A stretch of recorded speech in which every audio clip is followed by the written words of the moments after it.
And so for DNA synthesis, that hydroxyl group, that free hydroxyl group at the 3' end is found in what is called a primer. An RNA primer, basically, or just a primer. A primer just means that something that will jumpstart the activity, right? You can have RNA primer, you can have DNA primer. In virology, we're going to talk about different types of primer. There's one that doesn't require a primer, but 3 different types of primer. Okay. So again, usually in the host cell, DNA synthesis requires a primer and not RNA synthesis. However, since this is a viral genome that, even though it's RNA, but it is the genome and it adopts some of the DNA characteristic of DNA synthesis, then the synthesis of the viral genome also requires some kind of a primer. Not necessarily RNA, but it actually requires some kind of a primer. Okay? So now we're going to start talking about viral genome replication by talking about the synthesis, the making of the actual primer. Okay? So here's how it goes. 3D Pro, right, modifies a polyprotein producing most of the protein, including VPG. VPG itself is a protein. It's a tiny protein. But what happened is that when VPG is produced, the 3D Pol, which is a polymerase, actually adds a couple of uridine phosphate to the VPG protein. Again, this is a protein. This is nucleotide. Just a couple, 2, maybe 3. The importance of that is that now that has a free hydroxyl group at the 3' end. That's the importance of that. So now you have a primer. So the primer is not just the VPG, but VPG plus a couple of uridine phosphate attached to it. Now that's a primer for viral replication. Viral genome replication. And the 3D Pol adds those two, right? Okay. Okay. But not the OH. How about? Well, any nucleotide would have a 5' phosphate group and a 3' hydroxyl group. Oh, yeah. Okay. That now is used as a primer. And for nucleic acid synthesis, that uses a nucleic acid as a template. Then the template is read from the 3' end toward the 5' end to synthesize a molecule from the 5' end to the 3' end direction. Right? Right? So what happens is the D3 Pol, the RNA-dependent RNA polymerase, would bind toward the 3' end, and actually here is where it's actually a little more complicated. Okay, what happened is that I won't go into too much detail, but basically it has to bind both the RNA polymerase and the pseudo knot. So the pseudo knot is really important, right? As a binding site for the 3D Pol. And what the 3D Pol does is that it uses the VPG, PU, I'm drawing it the other way, PU as the primer, right, to synthesize the minus strand of the RNA. The important thing about this is that structure is important. RNA polymerases, for the most part, can only recognize double-stranded nucleic acid, right? Just like transcription in the nucleus. So the RNA polymerase here, you have a single strand. You don't have a double strand. So there has to be, you don't have to have a double strand, by the way. You just have to have an appearance of a double strand. And so therefore, the pseudo-knot, as well as, again, I'm just going to hand wave this, as well as some of the ribonucleoproteins that are still bound, would give the appearance of a double strand. That's, again, that's hand waving. Don't worry about the specifics. Okay? But that's enough for the, again, 3D Pol to bind using the VPG plus the dinucleotide, right? The uridine dinucleotide as a primer, which has a hydroxyl group at the 3' end, right, as a primer to initiate RNA synthesis of the R- minus strand, and then completely synthesize the RNA using every last bit of the template. So when the RNA polymerase gets to the pseudo knot or the the clover leaf structure, they actually polymerases usually, and this one is not any different. They contain helicase activity. Okay.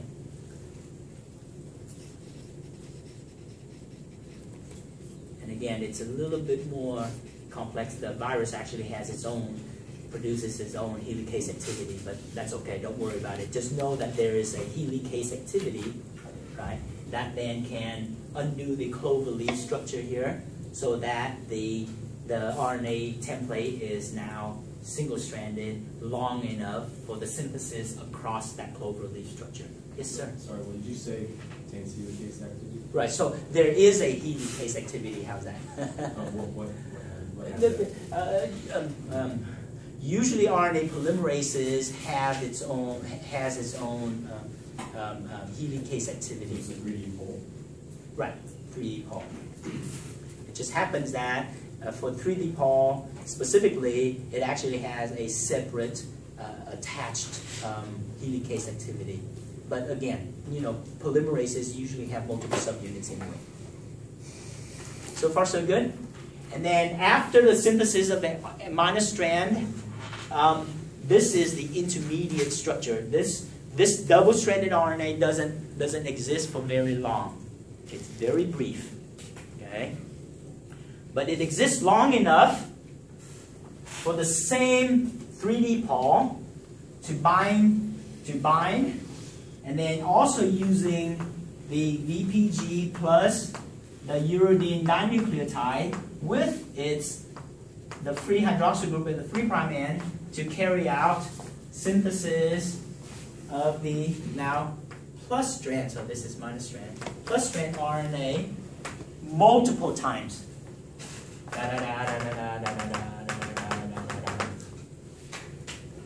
This is temporary. So how many plus strand RNA will be synthesized as long as the double-stranded RNA species remains double-stranded? Okay. I know I'm going really slowly. Later on, we'll see a lot of these again, and hopefully you get used to the complexity of all this, and then we can go faster. But right now, this is a first round of complex molecular activity. So if I'm going too slowly, by the way, slow me down even more, ask questions, okay? But from experience, I think that this is the appropriate speed. Are we okay?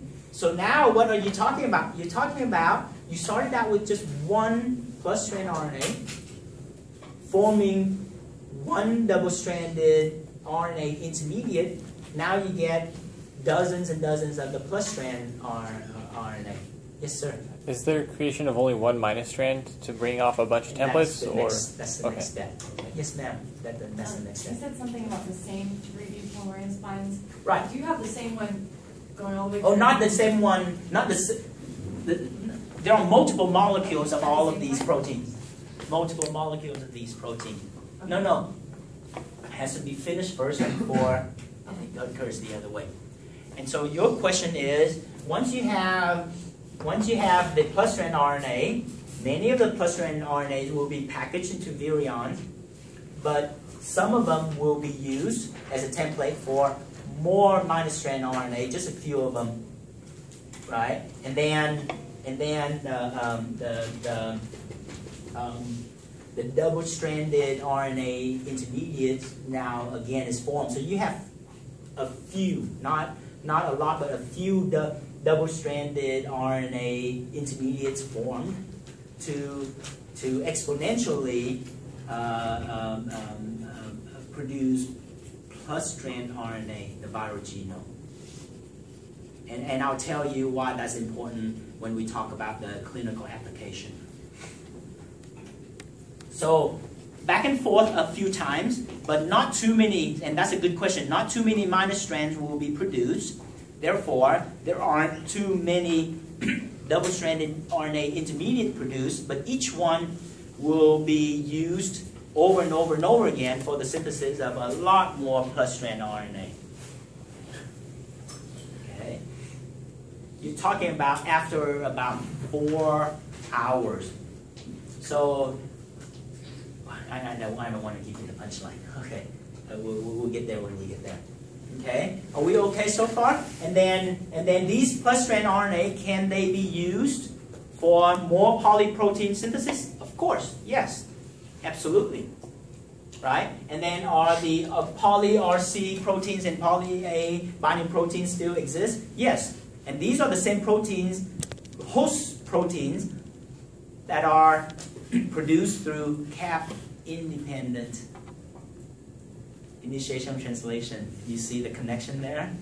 So there are host cells that can go through cap-independent translation, initiation of translation. And these would be some of them. Okay, yes, sir.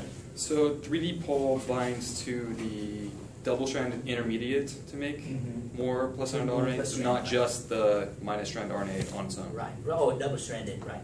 Right. So you can see that going one way, it acts very similar to, well, going one way, it acts similar to a DNA polymerase. Going the other way, it has a more unique function. Right?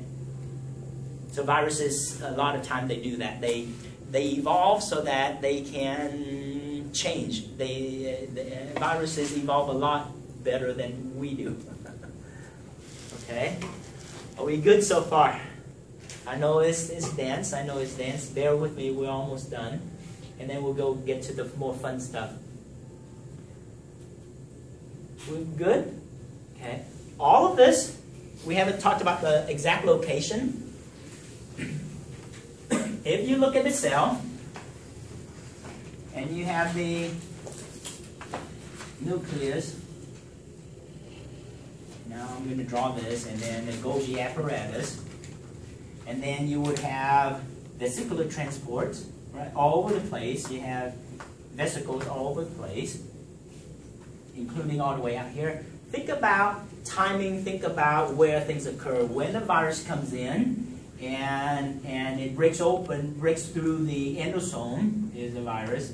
I know it's a little small, I'm sorry. Breaks open and the viral genome is out here. It's really in the cell cortex region.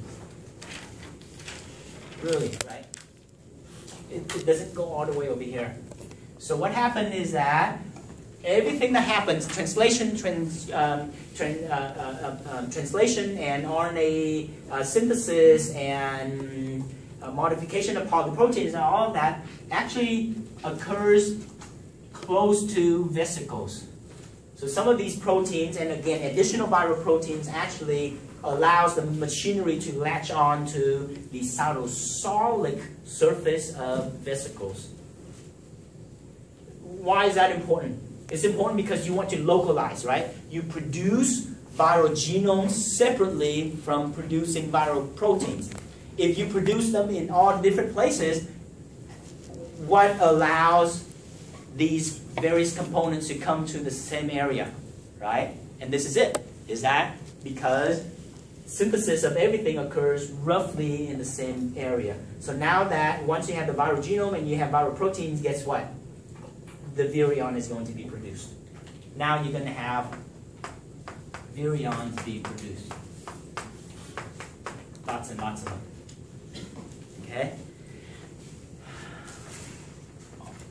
can actually get to the fun part now. Let me see if I miss anything. I don't think so. So you see, did I mention mRNA at all? Absolutely no mRNA. Absolutely no mRNA is being made. Right?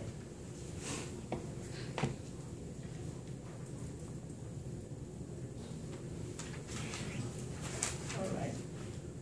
Cool. So that's a mechanism. And then virion production is basically just these capsid proteins encasing, surrounding the viral genome. Each molecule of the plus strand RNA is surrounded by the capsid. Now you have virions, or virus. They're virions as well as viruses. Done. So the molecular stuff is done. All right. If you just happen to read in your book or elsewhere more stuff, don't worry about it. That's all that I need you to know. Okay? Everything that I tell you there's a reason. So I don't want to give you way too much information, and then some of it is going to get lost.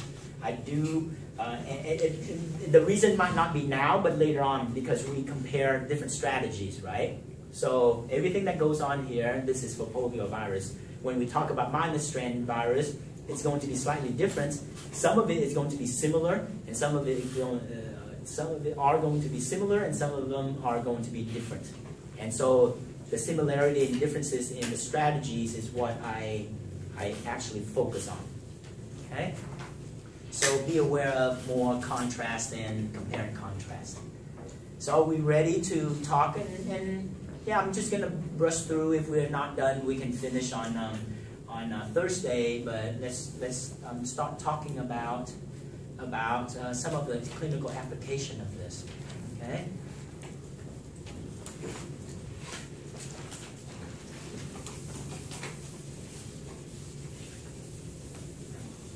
So roughly, and remember the term incubation period is kind of not very strict, right?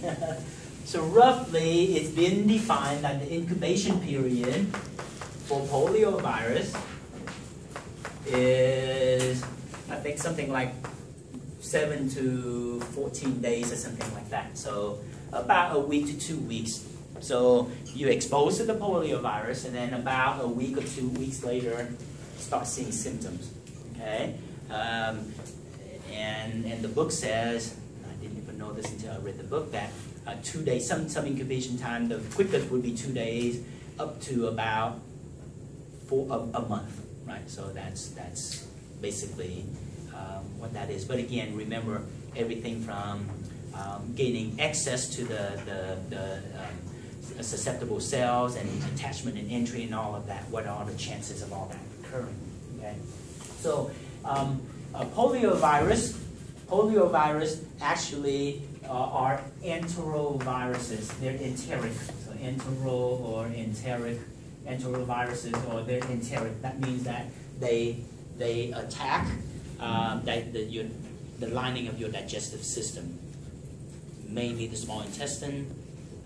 But digestive system, the reason why small intestine is because poliovirus actually, even though it's that tiny thing, but it can resist fairly low pH, right? Fairly low, can survive in low pH.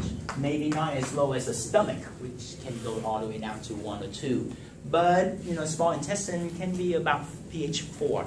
So that's a good environment. So that's why it's a small intestine mainly, and not the large intestine or the stomach, even though all of that, the entire thing is a digestive system. Okay. However, on the other hand, even though they can survive in that environment, what does that mean by survive? That means that your immune system and everything, it's less likely that they're destroyed. So they enjoy that environment. Doesn't mean that they can't survive in let's say, neutral pH, which they can. So poliovirus can also affect your respiratory tract. Okay. So So and the main route of transmission is actually fecal oral. But if you can somehow jam it up your nose, I guess it goes into your respiratory system. I'm just kidding. Going in, there's a chance that you do have materials because the digestive system in the upper tract, the digestive system and respiratory system share the same airway, the same tubes. So it's fecal oral. That means that if you touch something, and again, hygiene is important, right? So hygiene is really important. So incubation period there. Once attachment and entry occurs, it takes only about, once entry occurs, it takes only about an hour for, if you were to do an experiment, only an hour to start seeing virions production. So you're talking about translation of the polyproteins, modification of the polyproteins or digestion, and then carrying out synthesis of the minor strand RNA, and then a bunch of plus strand RNA, right? All of that within an hour. And in fact, after about 4 hours, it only takes 4 hours to produce roughly 1 million virions. Virion synthesis or replication is extremely fast. Extremely fast. Okay? And the release is through cell lysis. So many of them that are produced is so fast that, let's say, even if you have an they can be released, even if they can be released through exocytosis, the exocytotic pathway is not that fast. It's not fast enough to take care of it. So basically, they don't get released by any other means except cell lysis. So cells that are infected will definitely be destroyed. Okay? And then if it's a respiratory digestive system, some of the symptoms could be you get fatigue is one, vomiting, anything that is related to your digestive system, diarrhea, all of those activities, right?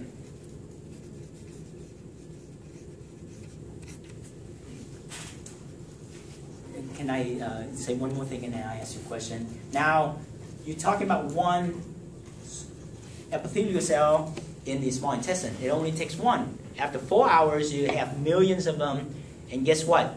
The epithelium of the small intestine, most of those cells will be infected, and so dissemination just through the local dissemination occurs, right? And then now you have tissue damage.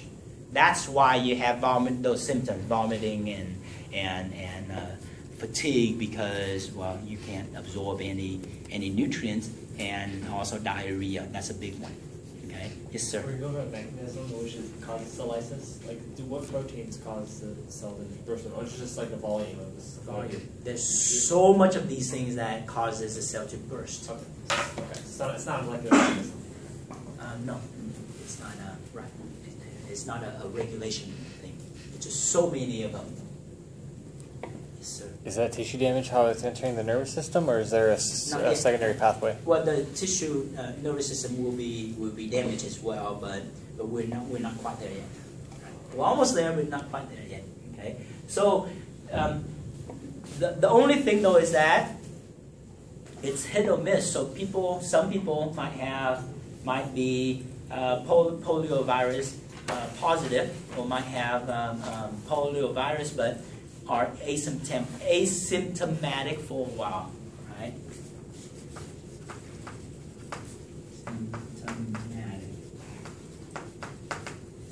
Symptomatic. And actually one very important symptom that I forgot to say is also you can experience paralysis.